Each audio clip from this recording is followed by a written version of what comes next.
Fala galera, pra gente começar já saindo no lucro, hoje eu recebo aqui um cara que fala sobre investimentos, que ele fala pra favela, pra quebrada, né? Ele fala de um jeito muito didático, muito fácil de entender, do jeito que a gente gosta.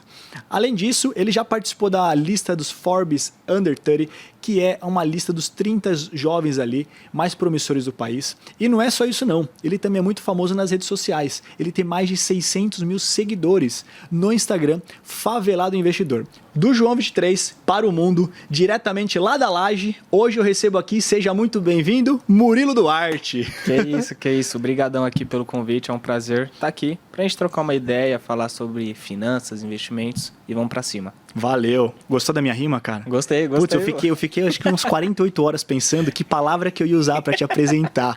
Eu falei, cara, será que vai essa? Será que vai aquela? Não vai aquela? Não, mas foi boa. Foi boa? Ufa, foi não, boa. pelo menos... Ai, caraca. Cara, muito feliz de você ter sido nosso convite, a gente trocar esse papo. E hoje o Murilo tá aqui, né? Você vai bater um papo com a gente pra a galera aí, vamos dizer, perder o medo de investir na bolsa, né? Como que a gente pode começar? Colocar o pé ali naquela água quente que muitos acham, né? E a gente vai trocar essa ideia. Cara, antes de tudo, né? Queria conhecer primeiro quem que é o Murilo. Antes das redes sociais, lá atrás, resumidamente, fala um pouquinho pra gente aí quem que é o Murilo Duarte. Bom, o Murilo foi um moleque, né? Cresceu no Jardim João 23, né? Que é uma comunidade aqui na Zona Oeste de São Paulo, ali pro lado da Raposo Tavares. Nasci em meio à escassez financeira, né? Então, ali é minha infância. Por um lado, que eu falo que eu vivi uma das melhores fases da minha vida foi porque eu jogava bola na rua, soltava pipa na laje de casa, tinha bons amigos ali. Só que ao mesmo tempo eu sempre fui sonhador a ponto de querer mudar minha realidade financeira. Eu fui criado pela minha mãe e pela minha avó, duas mulheres fantásticas, extraordinárias, e que eu falo que Deus me deu esse privilégio na vida, né, de ter duas mães, que eu digo dessa maneira. Não me deu dinheiro lá no começo, mas me deu duas mães que me deram uma educação excelente. Sensacional. E a partir dali, né, eu sempre sonhei em mudar de vida, né? Eu entendi que o dinheiro ele poderia ser um meio para alcançar um conforto melhor, morar num lugar mais seguro, ter acesso à educação e acesso a outras coisas na vida como um todo também. Então, muito jovem eu já pensei, como que eu vou juntar grana? Né? Como que eu posso comprar o meu primeiro carro quando fizer 18 anos? Desde menino você já pensava essas coisas já? Sim, bem jovem eu já imaginava conquistar muita coisa. Né? E ali eu não sabia como, eu sabia o que eu queria, só que eu não sabia como eu ia fazer e quanto tempo ia demorar. Mas eu desejo ali mas já tinha algo bem claro na minha cabeça, que era mudar de realidade como um todo. Então, o começo assim, né, do Murilo foi rodeado pela escassez financeira, mas tive bons amigos e uma família que sempre me deu ali uma direção, se eu posso dizer assim, para não ir pelos caminhos tortos que eram me apresentados no dia a dia. Então, acho que se eu cheguei até aqui, eu tenho absoluta certeza que minha mãe e minha avó têm uma responsabilidade, uma influência muito grande sobre isso. Pô, cara, muito, muito show. Parabéns de verdade. E vem cá, como é que você, né, quando que você começou a pensar nessa parada, vamos dizer, de investimento, lá na favela ainda? Teve algum insight, algum dia, assim, um estalo de dedo dentro da cabeça do Murilo? Olha, eu lembro que quando eu tinha uns 15, 16 anos, né, foi quando eu comecei meu primeiro trabalho. Eu era ajudante de padeiro, recebia na época R$500, isso estou falando de 11 anos atrás, e eu não sabia o que fazer com o meu dinheiro, né? Então eu recebia ali R$500, R$250 eu dava para minha mãe para ajudar dentro de casa, e os outros 250 eu acabava comprando um boné, acabava indo para um rolê final de semana ou algo do tipo. Até que eu cheguei, né, num certo pensamento, falou, eu preciso juntar mais grana para eu conquistar aquilo que eu almejo. E eu sabia, assim, no fundo, que deixar na poupança não ia render nada. Né? Eu nem tinha um conceito de inflação, nem tinha conhecimento sobre isso. Mas eu sabia que deve existir opções melhores. E até que eu joguei no Google na época, eu falei, como multiplicar o dinheiro, como investir o dinheiro. Pesquisando mesmo, jogando lá, que eu ia na Lan House na época, né? Lan House. Ótimos tempos de Lan House, cara. Eu ia na Lan House, show. E aí eu pesquisava lá, e assim, eu tinha uma certa ideia, eu acredito que a maioria dos brasileiros tem esse conhecimento, nessa crença, de que investimento é só para quem tem muito dinheiro. E, Cara, isso e é um não é ponto- bem assim, né? E isso eu só fui quebrando essa crença conforme eu ia adquirindo mais conhecimento sobre o assunto. Então, quando eu não tinha informação nenhuma sobre mercado financeiro, sobre investimentos, eu pensei, pô, para eu investir eu preciso de milhões de reais, porque eu sempre ouvi falar, tanto em filmes, documentários, algo do tipo, aquele cara é investidor, mas aquele cara investiu tantos milhões na bolsa. Só gente rica Exatamente. tinha acesso a essa... Exato. E aí eu falei, pô, será que isso daqui é pra mim? Mas conforme eu fui tendo mais acesso a esse tipo de informação, eu fui quebrando essas crenças, né? Então ali eu já tinha uma pulga na orelha, falou, pô, vou juntar um pouquinho de grana aqui pra investir. Entendi. Né? Eu não sabia quanto que ia render nem nada, só queria Queria colocar investir. grana lá. Tá certo. E vem cá, essa sua, vamos dizer, essa pulga atrás da orelha, teve influência da sua família? Não. Por exemplo, da sua mãe e da sua avó, que você falou que você via ali todos os dias Não. e tal? Ou não foi uma coisa particular sua, assim? Assim, eu acho que tem muito a ver com a minha parte sonhadora de querer realizar as coisas, né? Tudo aquilo que eu almejava, mas eu não tive influência de ninguém. Nem amigos, nem parente, nem dentro do trabalho na época. Se a gente for falar, assim, de dinheiro dentro de casa, às vezes para realizar uma obra ou algo do tipo, era através de empréstimo, né? Que minha avó acabava fazendo, porque minha avó já era aposentada e tal, então ia no nome dela. E eu e minha mãe, junto com a aposentadoria da minha avó, acabava ali ajudando a pagar o empréstimo. Entendi. Né? Então, qualquer obra, qualquer pintura dentro de casa era basicamente feito assim. Né? Nunca foi tratado sobre assunto de investimento em si, né? Pela falta de Você conhecimento. não teve essa como todo. educação dentro de casa? ali. Não. Entendi. E hoje eu já mudei isso dentro de casa, graças a Deus. Mas antes Já eu não virou a tinha, não. mesa lá dentro? Já. Até minha avó já investe. Ah, Até aí, minha avó. cara. Pô, show de bola. Qual que é o nome da sua 75 avó? anos, Dona Dalva. Dona Dalva? Um isso. abração, um beijo pra Dona Dalva Beijo aí. aí, Parabéns, hein, Dalva? Show Dona de Dalva bola. é 10, é 10. É isso aí. Cara, e vem cá. Onde que surgiu a ideia, né, do favelado investidor? Quando foi isso? Por que você fez isso? Olha, foi um conjunto de experiências, né, voltado ao mercado financeiro como um todo. A primeira experiência foi em 2016. Eu estava fazendo faculdade de contabilidade, que eu acabei me formando em 2018. Você é formado em contabilidade? Isso, me formei no final de 2018, então eu estava no segundo ano de curso, né, da Gosta de faculdade. números, então? Gosto. Sempre me dei bem com matemática. Pô, que legal. Né? Infelizmente, eu acabei reprovando na escola, no primeiro ano do ensino médio, e eu não era um dos melhores alunos. Uhum. Eu era literalmente o cara que entrava na sala, era o último do cara do fundão e dormia na aula. Então você era a galera da bagunça. Tipo, eu mudei muito a minha chave, assim. E essa mudança, né, a primeira, que foi quando eu acabei reprovando, foi porque minha mãe chegou em mim e falou que estava decepcionada comigo, porque eu tinha reprovado na escola. Né? E ali foi uma dor muito grande que eu senti, porque eu acredito que nenhum filho quer decepcionar a mãe, né, de forma alguma. E ali eu falei, não, eu preciso fazer alguma coisa da minha vida. Né? Então foi quando eu já estava trabalhando, aos 16 anos e tal. Já estava trabalhando lá como ajudante de padeiro, né? Ajudante de padeiro, isso. E ali, a partir dali eu comecei a focar mais nos estudos. Né? Então eu comecei a pensar em faculdade. Eu fui o primeiro da minha família a entrar numa universidade. Né? Então o sonho da minha mãe era que eu entrasse numa faculdade. Do que para ela não importava tanto. Mas por eu ter essa identificação com números e tal, inclusive nesse ano que eu acabei reprovando, eu só passei em matemática. Porque literalmente eu recusei reprovar em matemática, que era algo que eu amava, né? Estudar ou algo do tipo. Peraí, você passou só em matemática? Só em matemática. Caraca. Porque, tipo, eu lembro... Porque eu dormia, às vezes eu faltava, não ia muito pra escola. E aí, bem no final do ano, daquele ano, todos os professores chegou e falou, pô, não dá mais pra recuperar. Né? Mesmo que você corra atrás... Já perdeu já perdeu o time, já deu. Já ficou pra lá, já. Isso, agora é só no que vem. E aí a minha professora de matemática falou, você consegue passar na minha matéria ainda, que você foi bem nas outras provas. Eu falei, tá bom, então eu vou passar pelo menos em matemática, que é o que eu gosto. Vamos, né? E eu acho que essa fase que eu acabei reprovando, né, tive essa conversa meio que dura com a minha mãe, fez eu acordar um pouco também mais pra vida. Né? E hoje eu vejo vários seguidores que acabam passando por algo similar. Né? Tipo, às vezes o cara não é um bom aluno, né? Ou tem uma dificuldade de aprendizado mesmo. E aí eu falo, pô, dá tempo de mudar. Nunca é tarde. né? Então, se o cara tá ali no último ano do ensino médio, às vezes ele não sabe o que vai fazer daqui para frente, eu troco ideia no direct mesmo.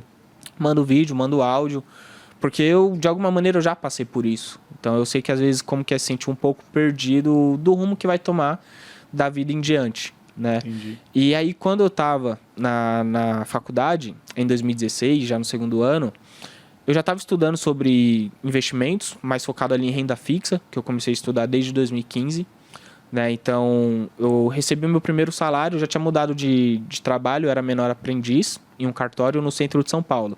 Ali na 15 de novembro, que é do lado da Bolsa de Valores, literalmente do lado. Do lado da B3. Do lado da V3. Tanto que eu saía, assim, do trabalho, que aí eu ia pra faculdade, eu olhava assim, né, escrito Bolsa de Valores, eu falava... Você viu o pessoal todo engravatado lá?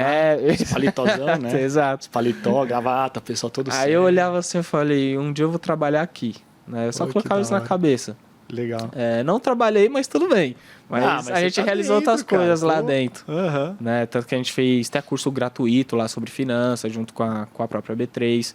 Então são coisas que às vezes eu imaginava A, aconteceu B, e era melhor ter acontecido o B, que teve resultados positivos ali na minha vida. Vem cá, você falou que você começou a estudar, né? Sim. Como que foi esse início? Você teve esse acesso aonde? Onde que você foi atrás? Você falou que você começou a pesquisar no Google. Foi através da Lan House, não foram livros? Ou foi com algum conhecido? Como é que foi esse contato com os estudos? Certo, então, primeiro eu tinha pesquisado no Google, não cheguei a estudar efetivamente. Falei, pô, investimento pode ser um caminho. E eu conectei muito com a questão de eu gostar de números, matemática, algo do tipo. Só que somente em 2015, né, então eu estou falando de 3 anos, 4 anos depois, que foi quando eu estava nesse trabalho de menor aprendiz... Já tinha mudado de trabalho. Foi quando eu me matriculei na faculdade, né, inclusive de contabilidade, primeiro ano. E ali eu recebi meu primeiro salário, que era R$680 que eu recebi ali por mês. E já com a bolsa da faculdade, tal, o desconto, eu pagava 640. Então sobrava R$40 por mês. R$40. R$40. Então, quase 0 a 0, quase sem Quase. E eu lembro perfeitamente que, assim, eu tinha conversado muito com a minha mãe, né? Eu falei, mãe, não vou conseguir ajudar tanto em casa agora. Só que minha mãe entendeu perfeitamente, porque ela falou, você está investindo no seu conhecimento. Você está numa faculdade. Você é o primeiro da família a ter entrado num curso superior. E ali eu lembrei muito novamente de eu querer alcançar as coisas na minha vida, né? Então isso eu já tinha 20 anos, não tinha comprado meu carro ainda, algo do tipo. E aí foi quando eu falei, tá, eu preciso fazer alguma coisa com esses R$40. Não sei se vai mudar a minha vida ou algo do tipo. Na minha cabeça passou algumas opções. A primeira foi pegar esses R$40 e comprar um Big Mac. Acabou o dinheiro. Já era. Encheu a barriga por algumas horas. Exato, acabou. Enfim. Já era. A segunda opção era final de semana. Eu fazia uma vaquinha com os meus amigos lá da quebrada e fazer um churrasco na minha laje. E a terceira foi justamente ir numa livraria. E aí eu fui numa livraria ali do Shopping Light, né? Que eu trabalhava no centro, então fui andando até lá. E comprei meu primeiro livro da minha vida, que foi sobre Tesouro Direto. Porque eu ouvia falar muito em alguns jornais tal, sobre Tesouro Direto tá pagando X. Eu nem entendia o que era isso. Que raio que é o Tesouro Direto. Exato. E eu lembro que eu ouvia falar tanto sobre Tesouro Direto, né, sobre juros, algo do tipo, porque eu falei, isso aqui deve ser tão importante, porque é falado várias e várias vezes. E eu não entendo nenhuma das vezes que chega essa informação até em mim. Quando você escuta, tipo... Entendeu? E eu falei assim, ninguém é tão burro pra ficar falando a mesma coisa errada várias e várias vezes. Então eu acredito que isso daqui seja importante. Então foi quando... Você teve um insight ali, né? Eu tive essa conexão. E aí foi quando eu comprei esse primeiro livro, que eu tenho até hoje, né, que é sobre Tesouro Direto. E a partir dali, efetivamente, eu acho que começou a mudança sobre a minha visão relacionada a investimentos, né? Então, a mentalidade como um todo. Dá uma mudada. Porque ali eu falei, pô, com R$30 eu consigo fazer um investimento aqui. Com não R$100... Não milhões. Exatamente, exato. E aí eu falei, pô, é um investimento mais seguro do que a própria poupança. Sim. Né? Então, eu lembro perfeitamente que aí eu demorei 3 meses para juntar R$120, né? Que era 40, 40, 40. E fiz meu primeiro investimento, que foi no Tesouro Direto Selic. Eu estava dentro de um ônibus, né, com o celular na mão. morrendo com aquele frio na barriga de perder aquele dinheiro, por mais que eu já tinha estudado um pouco. E aí eu falei, vamos. Tive a coragem, vamos dizer assim, de apertar lá o botão investir, né? Então, Aí você de fato fez o seu primeiro primeiro investimento. E assim, é bem... Hoje eu olho isso como algo engraçado, né? Porque na época eu tava morrendo de medo. Eu falei, mano, eu não posso perder esse dinheiro. Eu demorei 3 meses pra juntar R$120. Sim. Né? Então, hoje eu vejo, né, vários moleques, várias mulheres entrando no mercado financeiro e passando pela mesma coisa também. E aí eu vou lá, troco ideia e falo, mano, eu sei como que é isso. Da mesma questão que eu tive coragem lá em 2015 para apertar o botão e cheguei até aqui, tenha a sua coragem hoje. Né? Que você pode chegar até mais longe do que eu e às vezes nem imagina. Não, show de bola. Murilo, isso daí você fez, vamos dizer, poupando os recursos todos os meses. Sim. Né? Então isso é uma coisa que você fez ali diariamente, ou como você falou, mensalmente. A gente tem um quadro aqui com uma enquete, né, que a gente fez nas nossas redes sociais, no nosso Instagram. Inclusive para você que está vendo no YouTube e acompanhando também no podcast, aproveita para seguir lá nas redes sociais, @NoLucroCNN, tá? Lá tem todo dia informações relacionadas a investimentos que você pode acompanhar lá com a Sandra, que a Sandra é a dona proprietária desse No Lucro aqui do podcast. E a enquete foi a seguinte, eu tenho a enquete aqui comigo. A enquete nas redes sociais, Murilo, foi assim: você já gastou mais do que podia e depois se viu afogado em dívidas? E a resposta do público foi a seguinte: 62% falaram sim, muitas vezes, e 38% responderam não, nunca. O que você tem para me dizer referente a essas respostas aí do público, cara? Olha, primeiro que eu iria votar sim também. Que eu já passei... Você iria votar sim? Já passei por uns momentos difíceis de se endividar. Que momento foi esse? Conta pra gente aqui. O que aconteceu? Olha, foi em 2016, aí eu tinha mudado de trabalho novamente, eu saí do cartório e consegui um estágio numa instituição financeira, né? E ali eu tive um aumento salarial e tal, então eu já tava me achando que era rico. Né? Então, de R$680 foi para R$2.500. Você falava agora, falei, agora... se eu tava sobrevivendo com R$40, imagina agora. Falar agora, né? Rei do camarote. Rei do camarote, já era. E assim, aí eu comecei a gastar mais do que eu tinha, de fato. Né? Então, você aumentou muito o seu salário e começou a gastar mais mensalmente do que você ganhava. E aí é uma coisa que hoje eu entendo... Que além da parte técnica, a gente controlar as nossas emoções sobre o dinheiro, né? Então, eu entendo hoje as minhas decisões, por mais que foram erradas, mas assim, eu cresci num momento ali, né, num ambiente que não tinha dinheiro. E quando eu passei a ter mais dinheiro, então todos aqueles objetivos que basicamente eu estava segurando, né, para realizar, eu vi que agora eu tinha um poder financeiro para realizar algumas coisas, né, não todas. Então eu comecei a comprar roupa nova, comprei meu primeiro iPhone na época. Você falou, opa. Né? Agora eu tô rico, né? O que tava passando na minha cabeça. Sim. E aí eu acabei me endividando, né? Foi quando eu descobri ali sobre cheque especial, sobre cartão de crédito, que se caso você souber utilizar, são boas ferramentas. Só que eu não sabia, né? Então eu acabei me endividando e aí a partir dali, né, eu parei basicamente de ter meus gastos supérfluos ali, eu fiz uma organização financeira, eu falei, deixa eu ver o que eu tô errando. Sim, né? peraí, então, você falou se eu souber utilizar é uma boa ferramenta. Cartão de crédito. Cartão de crédito. E cheque especial? Não, cheque especial não. Cheque especial não? Não. Mas, mas cartão de crédito, se você souber utilizar bem e ver ali o fluxo certinho que você consegue pagar, cabe bem dentro do seu orçamento. Né? Então, sim. E você se endividou com o cartão de crédito? Com os dois. Com os dois, você entrou nos dois problemas. Nos dois. Numa época que a Selic tava 13% ao ano. Rapaz do céu, deu até um taquicardia aqui agora, cara. Dá até um negócio no coração. E aí eu lembro que essa dívida chegou a R$20 mil, cara. Chegou a 20 mil? 20 mil reais. Caramba. Então, 10 vezes mais do que eu recebia. É isso que eu ia falar. 10 vezes mais. Você multiplicou por 10 a dívida. Não sei como que eu fiz isso. Não, aliás, eu sei, né? Foi gastando aquilo que eu não tinha. Sim. E como é que você fez para poder sair dela? Então, para eu sair, primeiro que eu entendi onde que eu tinha errado. Então, assim, eu tava comprando muitas coisas que eu não precisava mais, né? Que era coisas supérfluas, efetivamente. Tava saindo muito, tava pagando coisa pros outros em festa, em rolê, né? E E principalmente, eu tava... Os amigos de balada. Exato. E isso hoje eu aviso muito o pessoal que me acompanha. Putz, isso né? é Tipo, interessante. gente, toma cuidado principalmente com quem vocês andam, quem tá ali só pelo dinheiro que você tem, mesmo que seja pouco. Existem até esse tipo de pessoas também. E foca ali na sua vida financeira. Porque quando você estiver bem, vai ter um monte de gente do lado, mas quando você estiver lá na merda endividado, é só você e a dívida pra estar encarando ali. Cara, perfeitamente. Né? Aí o pessoal encosta, né, só pra, vamos dizer, chupinhar algo Isso. ali. E aí depois some.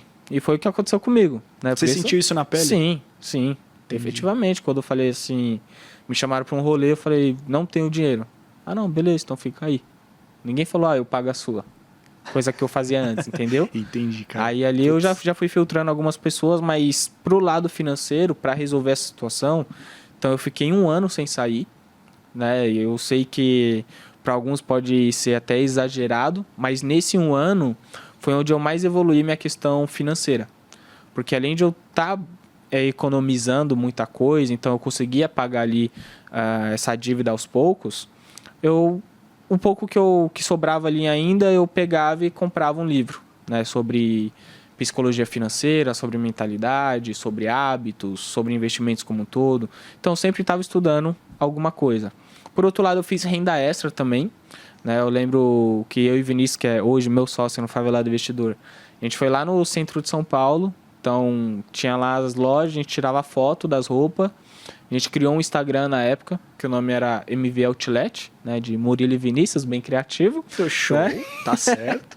E postava ali, né, as fotos e a gente acabava vendendo. Então a gente fez uma boa renda extra a ponto de eu conseguir adiantar essa dívida, né, pagando menos juros, trazendo a valor presente e tal. Eu já tinha renegociado também ela. Então já tinha baixado um bom juros e aí junto pagando adiantado. Entendi. Eu consegui quitar em 1 ano. Murilo, algumas pessoas, né, pode ser que estejam com esse problema de dívida. Fala pra gente como é que é essa questão que você citou agora de renegociar a dívida. Como é que isso funciona na prática, né, de uma forma mais simples pra galera? Certo. Bom, acho que antes de tudo você tem que... É até curioso falar isso porque algumas pessoas se enganam fingindo que não tem dívida. Né? Tem aquele medo de olhar o monstro que a própria pessoa criou. Né? A você bola de neve que aquilo virou. Um espelho na frente ali. Exato. Falou, olha, é o seguinte. É sentar e olhar quanto que eu tô devendo. 5 mil, 2 mil, 10 mil, beleza. Você já tem a clareza do quanto que você está devendo. Né? Em segundo lugar, avalia também como que tá os juros hoje no Brasil. Então, por exemplo, há 1 ano atrás, 1 ano e meio atrás, que a Selic estava 2%, era muito mais barato você renegociar uma dívida. Né? Você ia pagar menos juros ali. Hoje está um pouco mais alto, mas paciência, você vai ter que ir lá e renegociar também. E principalmente, eu acho que na renegociação ali com quem você está devendo, se é uma credora, um banco, operadora do cartão de crédito, enfim, tem que ser bem claro ali na negociação. É tipo, eu consigo pagar X por mês, porque é esse X que cabe no meu bolso. Né, do que você prometer que vai pagar uma parcela de R$1.000 por mês. E todo mês você se apertar e você atrasa e aí depois para fazer uma renegociação sobre aquela dívida que já estava rolando. Renegociar algo que já foi renegociado. Exatamente. Complica mais, né? E aí fica muito mais difícil. Então é ser bem claro. Depois que você fechou essa negociação, a pessoa tem que cumprir com a própria parte. Né? Então você tem ali uma palavra que você fechou com a outra instituição. Então assim, tem que pagar todo dia 10 lá R$500? Tem que pagar todo dia 10. Foi acordado isso? Foi acordado, então faça a sua parte, porque a outra parte fez a dela, né? Está fazendo. Então eu acho que ser bem transparente e principalmente entender que essa dívida é temporária. Porque eu acho que isso na parte emocional deixa a pessoa mais leve. Cara, isso aí putz, né? Porque às vezes a pessoa olha assim, frase. Mas tem aqui 12 parcelas da dívida, 24 parcelas. Calma, é temporário. Tem começo, meio e fim. E fim. Exato. E buscar fazer uma renda extra também, eu acho que ajuda muito a essa parte da mente em relação ao dinheiro ficar muito mais leve também. Porque você vai ver mais dinheiro entrando do que saindo, vamos dizer assim. Ou às vezes está se anulando. Sim. Né? Então isso ajuda muito. Ou até você adiantar aquela dívida e pagar menos juros ainda também. Não, então são etapas que eu acabei realizando. Né? Por outro lado, você tem que ter sua organização financeira. Você tem que saber o quanto ganha, o quanto gasta, para onde está indo esse dinheiro. Esse dinheiro está indo para contas essenciais? Está indo para coisa supérflua? Tem algum gasto que você consegue diminuir um pouco o consumo? Pô, dá um pouquinho, corta um pouquinho Exato. ali, um pouco aqui. Porque assim, é meio óbvio pra gente olhar como que funciona a vida financeira de qualquer pessoa, seja uma pessoa que hoje é pobre ou uma pessoa que é rica financeiramente, né? Tem a parte o quanto que ela ganha e o quanto que ela gasta. Se o quanto que ela gasta é superior ao quanto que ela ganha, a pessoa pode ganhar 1 milhão por mês. Se gastar 2 milhões, ela vai estar endividada. Ou a pessoa ganhar R$ 1.000 e tá gastando ali R$ 500, R$ 700, ela tá ali com as contas meio que em dia. Né? Então, principalmente controlar muito o que sai, porque isso é o que geralmente prejudica mais a vida financeira de uma pessoa. Perfeito. Cara, e uma dúvida como que a pessoa, né? Como que a gente pode fazer, o pessoal que está escutando, assistindo a gente, para sair daquele automático? E o automático, quando eu falo, é assim, a pessoa trabalha, recebe, paga a conta, trabalha, recebe, paga a conta. Tem até, né, uma questão que o pessoal fala aí no mercado que chama a corrida dos ratos. Sim. Né? Então fica nessa roda, que é igual o ratinho, ele fica ali andando, mas a pessoa não sai do lugar. O que a pessoa pode, qual que é o caminho para ela poder sair disso daí? Olha, o primeiro é justamente o famoso se pagar primeiro. Né? Então, porque quando a gente fala da corrida dos ratos, é exatamente o que você falou. A pessoa recebe ali o salário, paga as contas, se sobrar alguma coisa, ela vai gastar com outra coisa, nem passa na cabeça dela investir. Né? Nem passa na cabeça dela. Então, em primeiro lugar, quando você receber, se tira ali um pedaço. Né? Pode ser 5% do quanto você recebe, pode ser 10%. E poupa. Né? Às vezes a pessoa não tem o conhecimento onde investir.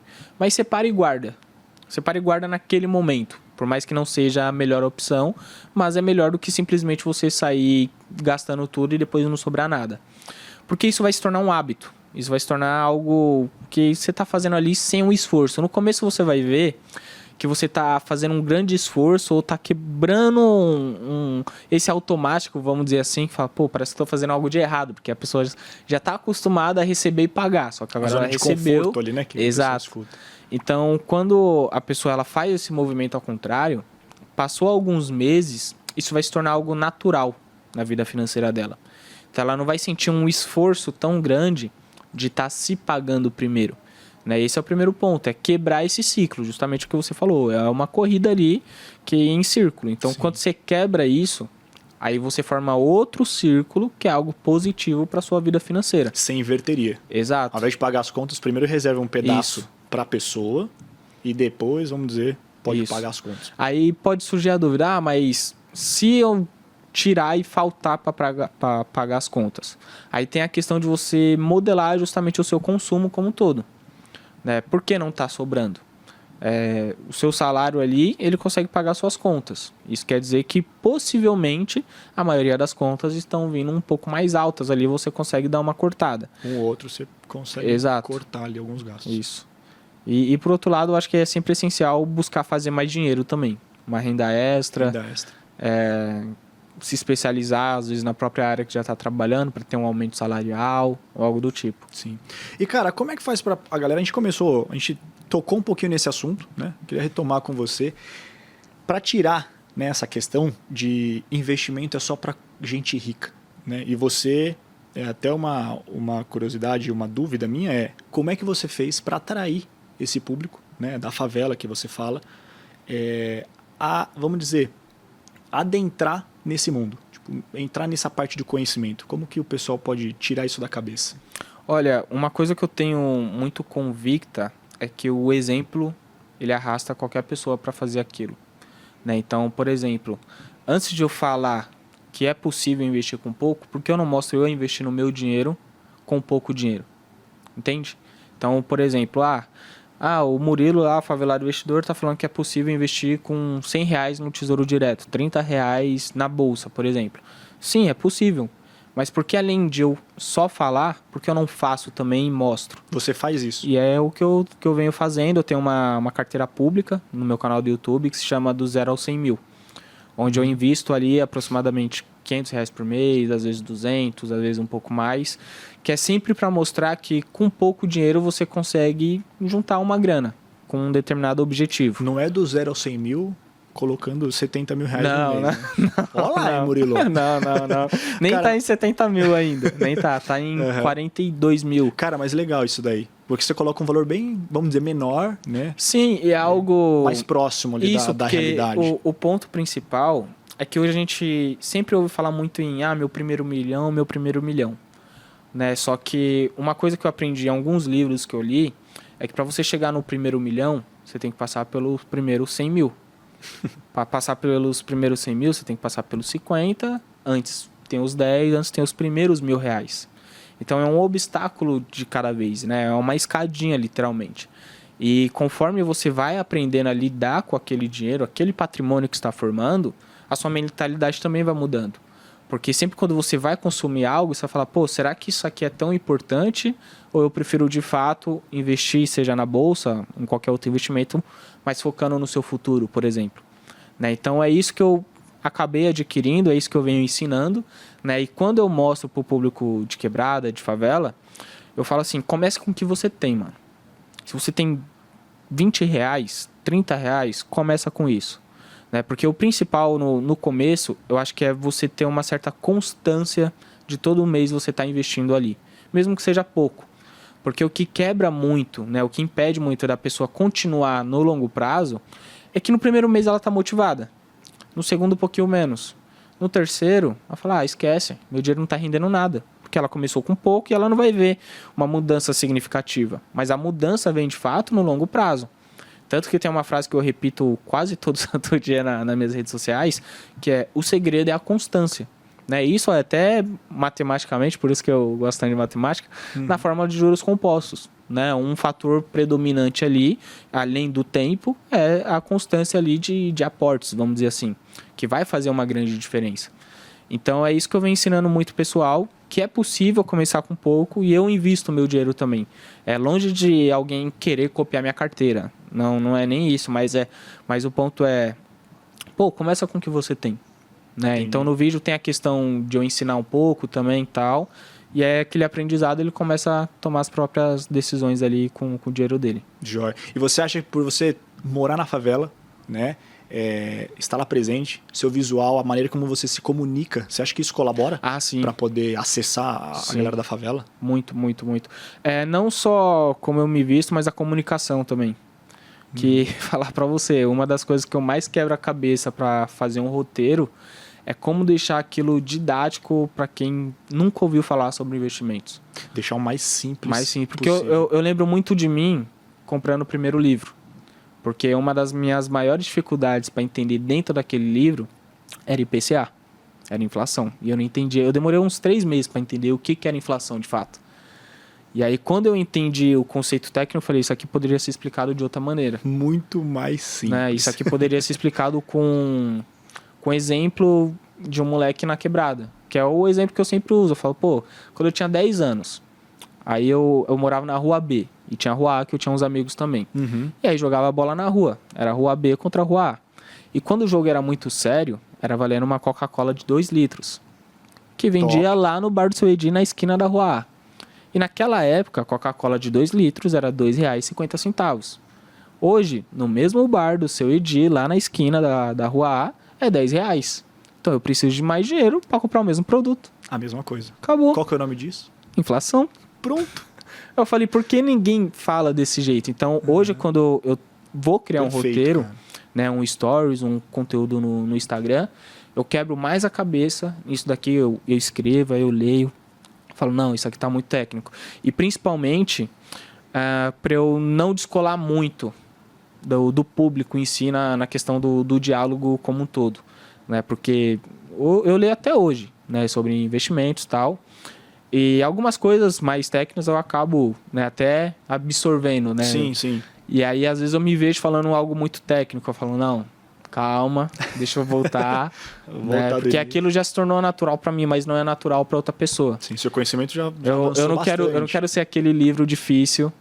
Palavras, que a pessoa, né, vai se deparar, entendeu? Sim. E vem cá, você já sentiu ali uma vontade já de colocar um terno, coletinho e virava o Faria Limers, né? Fala pra gente.